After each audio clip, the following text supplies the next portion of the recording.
Milwaukee, AP, the tough-talking sheriff of Milwaukee County, David Clarke, resigned without explanation Thursday, capping a tumultuous year for the divisive, provocative lawman whose unabashed support for President Donald Trump and in-your-face personality earned him a national following among some conservatives.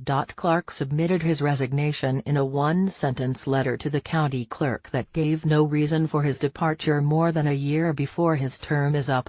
In a brief statement a couple of hours later, Clarke also didn't explain.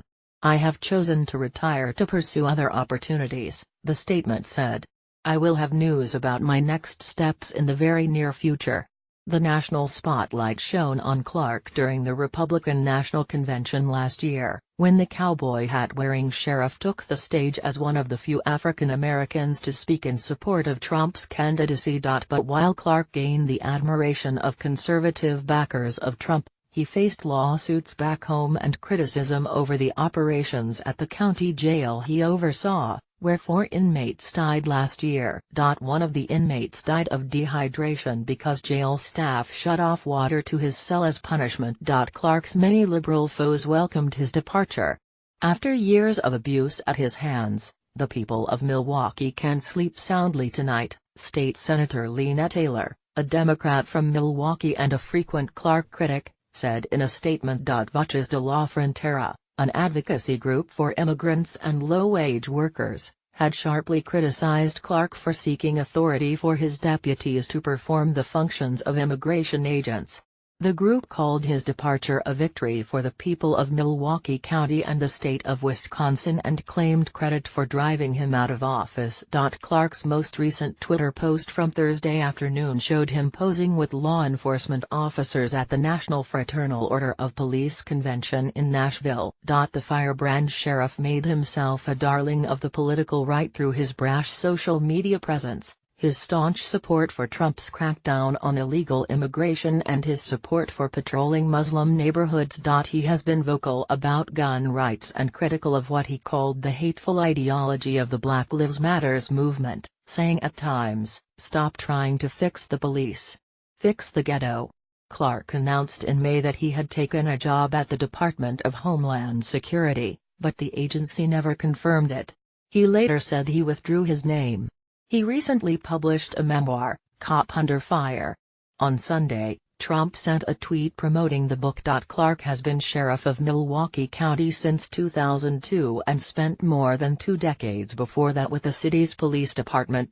Some Wisconsin conservatives had encouraged Clarke in recent months to challenge U.S. Senator Tammy Baldwin, a Democrat, but he repeatedly rejected their overtures. But while he remained popular with some, he faced repeated calls for his resignation from state and local officials who criticized him for spending too much time away from Milwaukee, earning more than $105,000 last year in speaking fees, almost as much as his sheriff's salary, at more than 3 dozen events across the country. He was also a frequent guest on Fox News programs. This year, 2 former inmates who were pregnant during their time at the sheriff's jail filed lawsuits alleging they were shackled while giving birth.